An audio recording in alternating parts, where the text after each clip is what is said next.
Сайн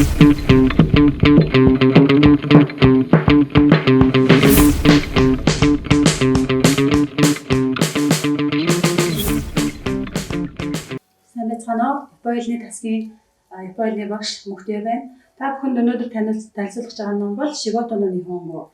Дийма таяо буюу одоо бизнесийн Японы ном байна. Ялангуяа уцаар харилцах талаарх анхан шатны мэдээлэл олгох ном байгаа.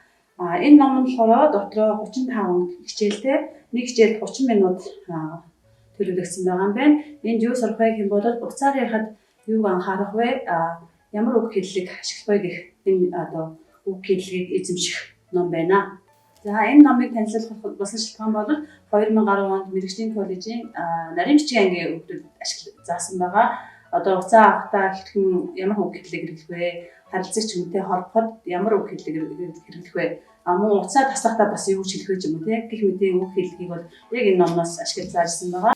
За уцаар харилцагтаа бол одоо энэ Японы хэлтэй тийм ээ. Одоо жишээлбэл Японы компанид ажиллаад уцаа авахдаа яаж японоор ярина шиг юм аа жимэж байгаа бол та энэ номыг бас ашиглаад үг хэлгээ бас сайн сураад авал танд хэрэг болох ах гэж бодож байна. Уцаар ярихад бол зүгээр энгийн харилцаараа ярьж байгаас арай өөр үг хэллэг, аль бие усны үг хэллэг, хүндэтгэлийн хэллэгүүдийг бас энэ номнуудад гаргаж өгсөн байгаа. За тэгээд хүндэтгэлийн хэллэгүүдээ тийм ээ яаж эзэмших вэ гэх юм бол за нэг хичээлийн жишээг ер нь авч үзье гэж бодож байна.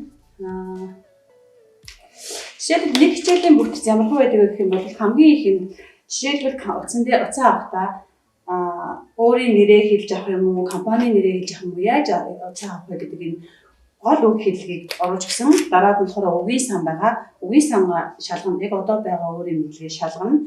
Дараад нь болохоор сонсголоор өөрийгөө шалгах ийм тест маяг юм байгаа жижигхан. За дараагийн нь өөрийгөө сорж үзье гэсэн хоёр хэсэг байгаа. Нэгдүгээр нь монолог буюу утгаар ганцаарчилж ярих байгаа. Хоёрт нь болохоор role play буюу дүр тулж харилцан ярих дасгал хийж үзнэ.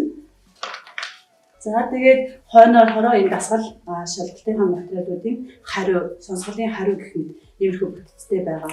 За тэгээд та бүхэн энэ номыг хараахан үзэж амжаагүй мөн одоо аль бие усны хэллэг, бизнесийн Японы ялангуяа уцаар хэрхэн харилцах вэ гэдэг талаар хичээл үзэж амжаагүй байгаа бол манай номын сангийн одоо номын сан дээрээ энэ номыг авч суралцах боломжтой.